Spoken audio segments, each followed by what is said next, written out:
Penny betrayed Scott. He knows that he was used, played, betrayed, had his emotions toyed with, and then, at the end of the summer, when she was finished having her fun with him, she just tossed him aside like garbage. How cool and superior will you look, bitch, when I blow your f***ing brains out into the ground?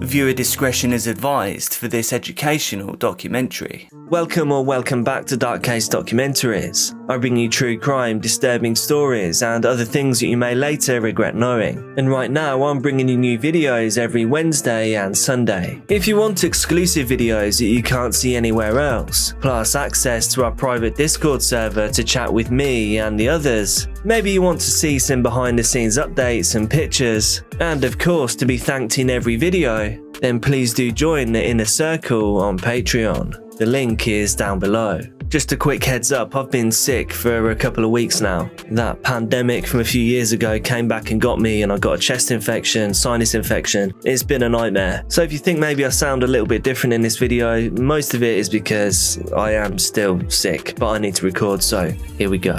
Thank you to everyone that is already in the Inner Circle. If your name is on screen right now, then you're a legend. Let's get straight into today's dark case. Penny was born in Pittsburgh, Pennsylvania, USA, to Chinese parents Qing Lung and Yunhua Chang. At the time, her mathematics professor father was studying at Carnegie Mellon when they decided to return back to China, taking Penny with them to go and live with relatives while she was still little. However, the family didn't stay there for too long, and they moved back to the US when Penny turned 5. And there she grew up with her 3 siblings in an affluent neighborhood known as Shaker Heights in Ohio. The neighborhood was just outside of Cleveland. Penny's parents described her as happy and a very neat child, someone who loved to play chess, but who became very Americanized over time. But as she got older, this drove somewhat of a divide between Penny and her parents. Her mother and father were very conservative, and they stuck with their traditional Chinese roots. It seemed like it was hard for them to see their daughter becoming more Americanized. This was a stark contrast to how they lived their lives. Penny was a known chatterbox, and she had a lot of friends. She was into things that were quite typical of teenagers at the turn of the century. She loved Japanese animations. She wrote poetry. She was a big fan of Leonardo DiCaprio, as well as the Spice Girls. She and her older sister Joanne would often go shopping for clothes together, and Penny would often raid her sister's wardrobe as she got older. Penny's older brother Sean's closest friend was a man named Scott Strothers. Scott spent a lot of time with the family, with everyone describing Scott as having practically grown up in the Chang household on Normandy Road. Scott went on to graduate from high school with Sean, and he earned a scholarship at Ohio State, which was good. However, he eventually began to fail at his studies, and then he dropped out, which was bad.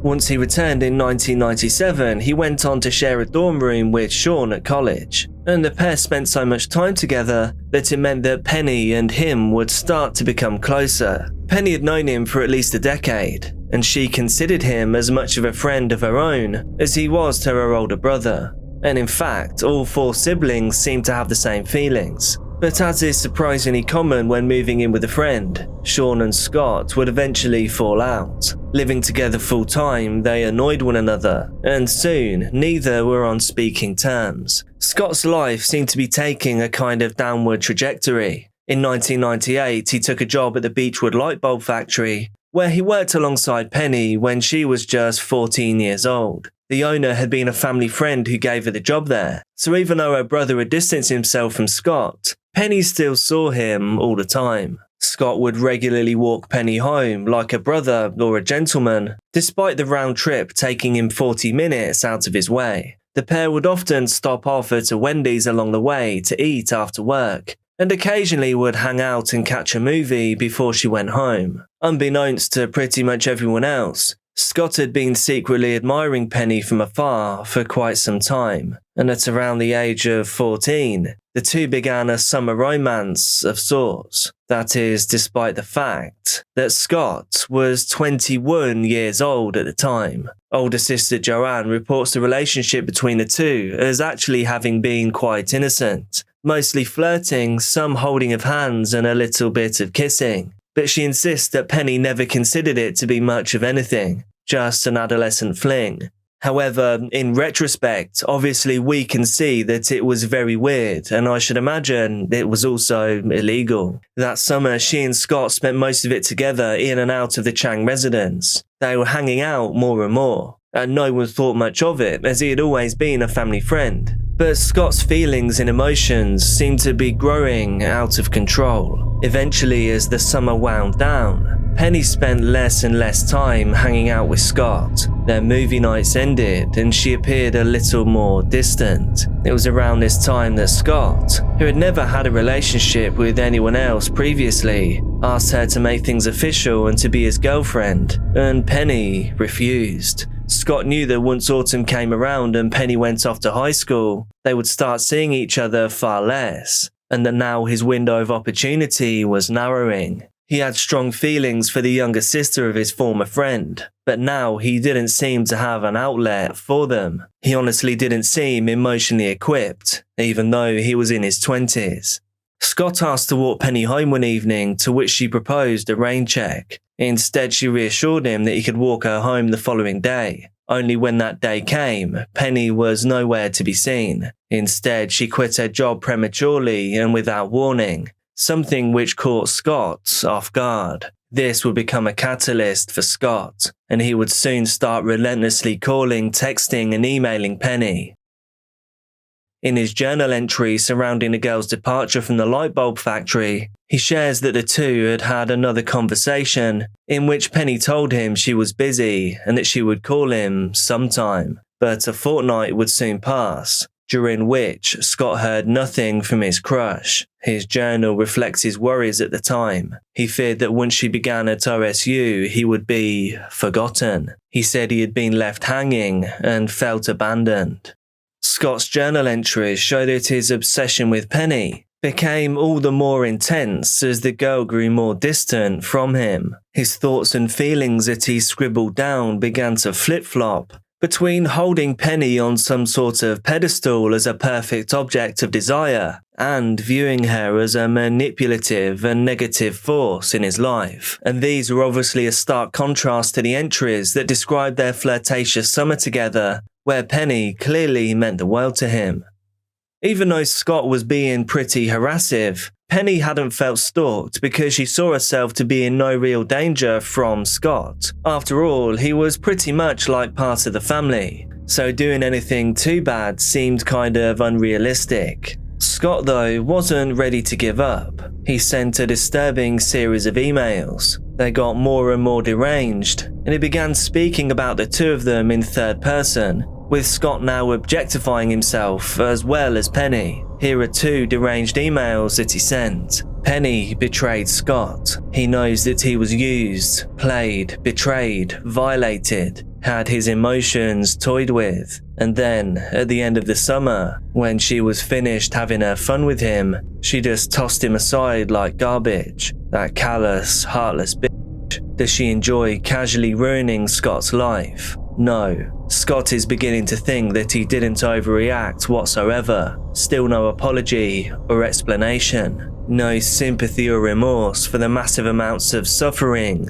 that she caused. He also sent the following disturbing message. Scott would like to rip off her lips and put them in a blender and slice them up. Better yet, Scott would like to take her lips while they were still attached to her face and shred them in a blender. It was around this time that other areas of Scott's life began to fall apart. He had a bad argument with his grandmother, and this meant he had to move into a rental unit with his father, and it seems like this is where his thoughts really began to fester.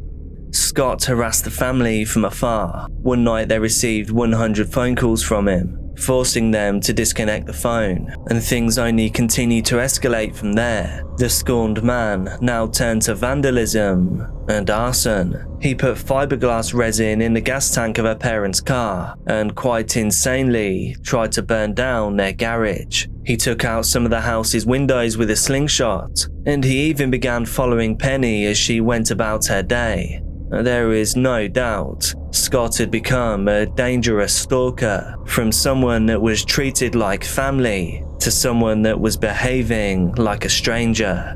The police were notified of what was going on and they took Scott in for questioning. And they did actually charge him with telephone harassment and misdemeanor arson. But before he was sentenced, Scott voluntarily admitted himself to the Cleveland Clinic for observation. So Scott either knew that he was mentally unwell, or he was just trying to manipulate the system. The clinic kept him for a total of 5 weeks, releasing him on Thanksgiving 1998. It was at the Cleveland Clinic that he was encouraged to journal, and it is these journals that give us a horrifying glimpse into his erratic thoughts and the depraved depths of his obsessions. In his writing, he described how he saw Penny as a once-in-a-lifetime opportunity. He seemed like an immature teenager in love, rather than the 21-year-old that he actually was. He was giddy and desperate to be in her company, just longing for the slightest bit of attention from this child.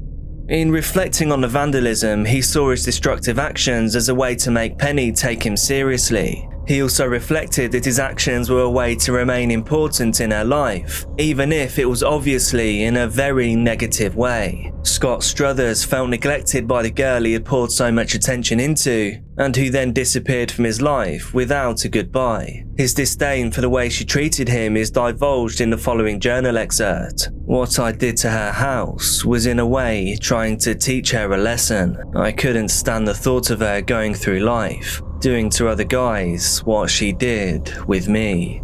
Strothers' ramblings concerned those working with him at the clinic. He exhibited many red flag behaviours, making him a significant risk of violence. It would later be revealed that the clinic's doctor, Kathy Quinn, noted that Scott had a history of violence, a lack of empathy, and severe anger issues. It was clear he was holding a grudge he was unable to get over, and his sense of rejection and humiliation had begun to show many signs of homicidal ideation. He also shared the desire to obtain a weapon, something which he actually took action on. He reached out to a contact to get his hands on a firearm on the morning of his eventual arrest. Scott's initial diagnosis was noted as delusional disorder, impulse control disorder, along with personality disorder not otherwise specified. During his 5 weeks at the clinic, he seemed to be determined to be a danger to others. He was treated on an inpatient basis and underwent testing and counselling and filled a 60-page journal. Yet, even with his stalking, arson, harassment, the fact Penny was a minor, and everything he wrote and said, he was released from this intense level of care, with doctors determining that he was now no longer a threat. And for 3 months, all was quiet on the Scott and Penny front, during which time he continued regular counselling with a private therapist. Then, almost 4 months after his release, Scott Strothers just had to see Penny Chang one last time. On the morning of March 16th, 1999, Penny set off for school, and there on the corner of the Lee Road and Van Aken Boulevard intersection, situated in the centre of Shaker Heights, Scott Strothers approached the now 15-year-old from behind. He raised his firearm, aimed at the back of her head, and he pulled the trigger 4 times, each one a hit. Penny was rushed to the emergency room, but she was beyond saving. Her family recall the terrible moment of receiving the phone call, hearing of Penny's death. It was hard to believe that Scott, who had grown up with all of the Chang children, could do anything like this. Sean was left shocked and devastated that his once best friend could kill his little sister. Scott was apprehended and charged with murder. It was then a long 6-month wait before the trial would eventually begin. A small grace for the Chang family was that as the trial began, Scott pleaded guilty for the shooting. The case was pretty open and shut, but it was during the trial that the family caught wind of his deeply disturbing journal entries, the ones written at the clinic, where Scott should have been getting help. His final entry from the stay at the clinic read, "How cool and superior will you look, bitch, when I blow your f***ing brains out into the ground." It was then that the Chang family attempted to sue the clinic with a wrongful death case of $20 million. This case was complex and difficult to navigate because of confidentiality. The clinic couldn't release every detail of the man's treatment, but during the trial that followed, it was revealed that 2 days before his Thanksgiving release, nobody present at a meeting with Scott felt comfortable around him. Scott also believed that he had a sixth sense, one which told him that Penny Chang was, and I quote, deeply in love with him, even though she didn't act like it. The defense argued that the events that unfolded was something that no one could have predicted. Therapists can sometimes predict potential short-term violence, ranging from 24 to 72 hours after an evaluation, but Scott hadn't been violent for over 3 months. The prosecution, however, was convinced that something more could have been done, especially given that his desire to kill Penny was no secret in his writings. The clinic's lawyers astoundingly pointed the blame at Penny's own family. They claimed that things may have turned out differently if they had taken the man's stalking and threats more seriously. Crazy. Defense lawyers can be the absolute worst. The case was complicated and lasted for over a week, but it was finally ruled that the clinic was not at fault for releasing Scott Strothers on Thursday the 10th of October 2002. Scott's deceptive nature allowed him to easily manipulate a system that was full of cracks. But sadly, regardless of who is to blame,